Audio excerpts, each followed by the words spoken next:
Flat कभी नहीं लेना चाहिए सर, ये लाइबिलिटी है। दो तरह के फ्लैट होते हैं, एक लाइबिलिटी वाला फ्लैट होता है, एक एसेट वाला फ्लैट होता है। समझाता हूं, 90% लोग जो फ्लैट लेते हैं वो लाइबिलिटी वाला फ्लैट होता है। 90% लोग, आज आपकी आंखें खोल दूंगा अगर ध्यान से समझ गए मेरी बात, तो आसान भाषा में समझा रहा हूं, समझना। 90% लोग जो फ्लैट लेते हैं वो लाइबिलिटी फ्लैट होता है। आपकी जिंदगी खराब कर देगा वो फ्लैट, और खराब करता है। और जब तक आपको एहसास होगा आपके हाथ में कुछ नहीं बचेगा, सारा पैसा जा चुका, बैंक ले जा चुका होगा, पैसा आपका लूट चुका होगा, खसोट खून निचोड़ चुका होगा बैंक आपका पैसा। देखो क्यों नहीं लेना चाहिए फ्लैट, लाइबिलिटी परेशान करने वाला फ्लैट होता है। देखो फ्लैट में जनरली लोग 20 साल की ईएमआई वाला लोन लेते हैं, यानी कि आपका अपना फ्लैट होगा वो 20 साल बाद, तब तक तो बैंक का है। जब तक वो फ्लैट आपका होगा उसकी कंस्ट्रक्शन क्वालिटी पुरानी हो चुकी होगी, उसका डिजाइन पुराना हो चुका होगा, यानी कि 20 साल बाद अगर आप उस फ्लैट को बेचने जाओ सर बिकेगा नहीं। क्यों? आज के टाइम में दिल्ली एनसीआर के पास एक एरिया है इंदिरापुरम, इंदिरापुरम में सर 20 साल पुराने फ्लैट्स हैं, जाकर के देखोगे ना वहां रहने का मन नहीं करेगा, क्योंकि बिल्डिंग जर्जर हो चुकी है। एक तो वो, प्लस हॉल का डिजाइन ऐसा है, रूम का डिजाइन अलग है, बैल्कनी का डिजाइन ऐसा है, पसंद ही नहीं आएगा। और आज के टाइम पे जो फ्लैट्स बन रहे हैं वो पसंद आएगा आपको। इसका मतलब जो आज के टाइम पे जो फ्लैट्स बन रहे हैं जिस डिजाइन के, सर 20 साल बाद क्या वही डिजाइन चलेगा? नहीं। अच्छा, आप तोड़वा भी नहीं सकते उसको, परमिशन नहीं है। ऊपर वाला गली आएगा, नीचे वाला गली आएगा, क्या हल्ला करो, कुछ कर नहीं सकते, वैसे रखना पड़ेगा। प्लस फ्लैट्स की डिमांड कभी कम नहीं होगी, फ्लैट्स की सप्लाई हमेशा ज्यादा रहेगी लोगों की नीड से, हमेशा। और जिस चीज की सप्लाई हमेशा ज्यादा रहेगी सर उसकी वैल्यू नहीं होती। सर जमीन लिमिटेड है, बिल्डिंगें लिमिटेड नहीं है। सर आज के छोटे शहरों में भी बिल्डिंगें बननी शुरू हो गई हैं। लोग खरीदने वाले हमेशा ही कम रहेंगे, फ्लैट्स ज्यादा बनते रहेंगे, बिल्डर बनाता रहेगा। तो इसलिए आपको बेचने में ना हमेशा दिक्कत आएगी फ्लैट। अगर आप अपने फ्लैट को 10 साल 12 साल बाद बेचने जाओ, हमेशा दिक्कत आएगी, नहीं बेच पाओगे सर, क्या पता लॉस में बेचना पड़े। इसलिए फ्लैट का डील अच्छा नहीं है, फ्लैट लेना ही नहीं चाहिए। अच्छा, कौन सा फ्लैट लेना चाहिए वो भी बताऊंगा। आगे लोग नेक्स्ट जनरेशन के लिए घर लेते हैं और घर को फ्लैट समझ लेते हैं, फ्लैट को घर समझ लेते हैं, वो रहेगा नहीं नेक्स्ट जनरेशन तक। और एक सबसे बड़ा ट्रैप जो फ्लैट लेते हैं लोगों नहीं पता होता है, सर अगर आपने 1 करोड़ का फ्लैट लिया है ना, तो 10,000 रुपए 12,000 रुपए मेंटेनेंस उसका लगता है। मेंटेनेंस क्या? स्विमिंग पूल है, जिम है, क्लब है। 99% लोग कभी इस्तेमाल नहीं करते, शुरुआत के 10 दिन इस्तेमाल करते हैं, उसके बाद जिंदगी में कभी इस्तेमाल नहीं करते, लेकिन हर महीने देना पड़ेगा उसका, हर महीने देना पड़ेगा। सर 10,000 रुपए महीना अगर एसआईपी में डाल दिया होता ना सर, 31 करोड़ रुपए बन जाते हैं 40 साल बाद। 31 करोड़ रुपए 40 साल बाद एसआईपी 15% के हिसाब से, यानी कि 31 करोड़ रुपए वो ना यूज करने वाले क्लब में फूका, जो ना यूज करने वाले स्विमिंग पूल में फूस दिया, ना यूज करने वाले जिम में फूका आपने। सर कभी सोचा है ऐसे? इसलिए कब कहता हूं कभी फ्लैट लेना मत। अच्छा अब सुनो, कौन सा फ्लैट लेना चाहिए, ध्यान से सुनो, ये भी बताता हूं कौन सा फ्लैट लेना चाहिए, ये बताता हूं। सर फ्लैट वही लेना चाहिए जो आपको सालाना कम से कम 5% कमा के दे। समझाता हूं, मान लो 1 करोड़ रुपए का आपने फ्लैट लिया, मान लो 1 करोड़ रुपए का फ्लैट आपका, तो 5% सालाना उस फ्लैट से आपकी कमाई होनी चाहिए। आपको कि 5% सालाना बहुत कम है, इन्फ्लेशन ही 7% है, फिर 5% क्या? सर फ्लैट में 5% इनफ इसलिए है क्योंकि फ्लैट में आप रह रहे होगे या फिर रेंट पे लगा रखा हो, वो यूज हो रहा है।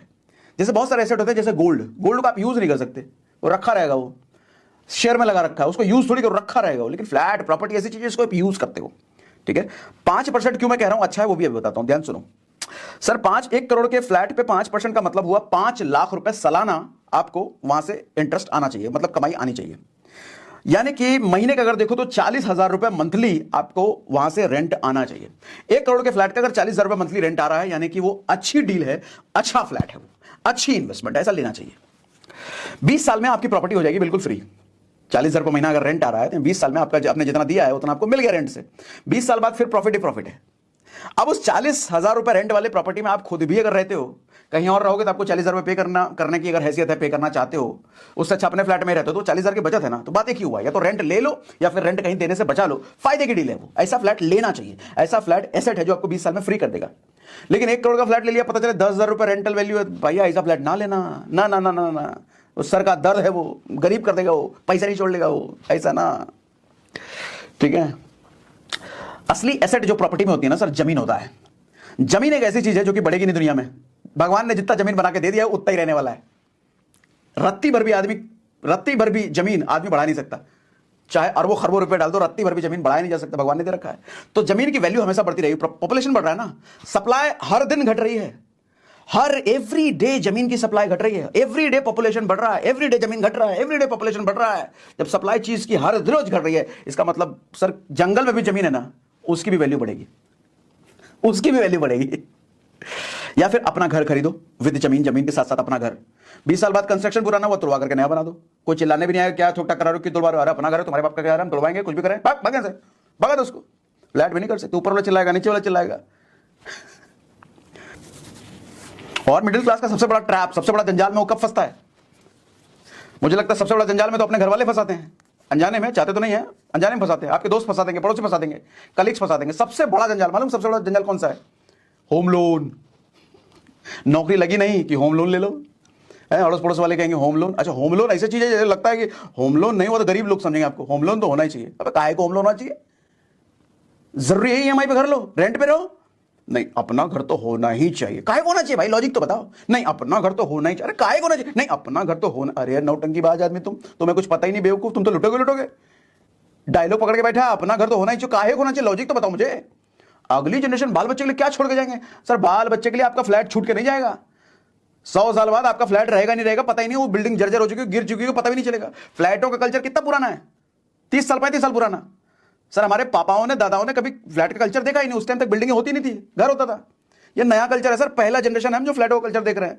ये उम्मीद में मत रहो कि 100 साल बाद आपका फ्लैट बचा हुआ रहेगा। सर, गिर के खत्म हो जाएगा, क्या हो जाएगा कुछ नहीं पता। फिर ये भी ख्याल आता है कि प्रॉपर्टी से ही लोग अमीर बनते हैं। अरे प्रॉपर्टी वो जमीन होती थी, वो ईएमआई पे फ्लैट नहीं होता, प्रॉपर्टी से अमीर बनते हैं। नमस्कार दोस्तों, आज की वीडियो में सागर सिन्हा सर ने हमें बहुत ही महत्वपूर्ण सवाल का जवाब दे दिया है। जमीन खरीदें या फ्लैट? दोस्तों, अगर आप लंबे समय के लिए निवेश करना चाहते हैं तो जमीन हमेशा एक मजबूत विकल्प मानी जाती है, क्योंकि जमीन की कीमत समय के साथ तेजी से बढ़ती है और मेंटेनेंस का कोई भी खर्च नहीं होता। लेकिन वहीं अगर आप तुरंत रहने के लिए घर चाहते हैं तो फ्लैट एक बेहतरीन ऑप्शन हो सकता है। फ्लैट में आपको सिक्योरिटी, पानी, बिजली और कई सारी सुविधाएं एक साथ मिल जाती हैं। लेकिन याद रखें, फ्लैट की कीमत समय के साथ उतनी तेजी से नहीं बढ़ती और उसका मेंटेनेंस खर्च भी होता है। तो आखिर सही क्या है? अगर आपका लक्ष्य इन्वेस्ट और भविष्य में बड़ा रिटर्न है तो जमीन बेहतर है, और अगर आपका लक्ष्य तुरंत रहने की सुविधा और लाइफस्टाइल है तो फ्लैट सही है। इसलिए फैसला आपके जरूरत और लक्ष्य पर निर्भर करता है। उम्मीद है कि आज की वीडियो में सागर सिन्हा सर की ये जानकारी आपको सही निर्णय लेने में मदद करेगी। और अगर आपको ये वीडियो पसंद आई हो और आप भी सागर सिन्हा सर के फैन हो तो वीडियो को लाइक करना और चैनल को सब्सक्राइब करना ना भूलें।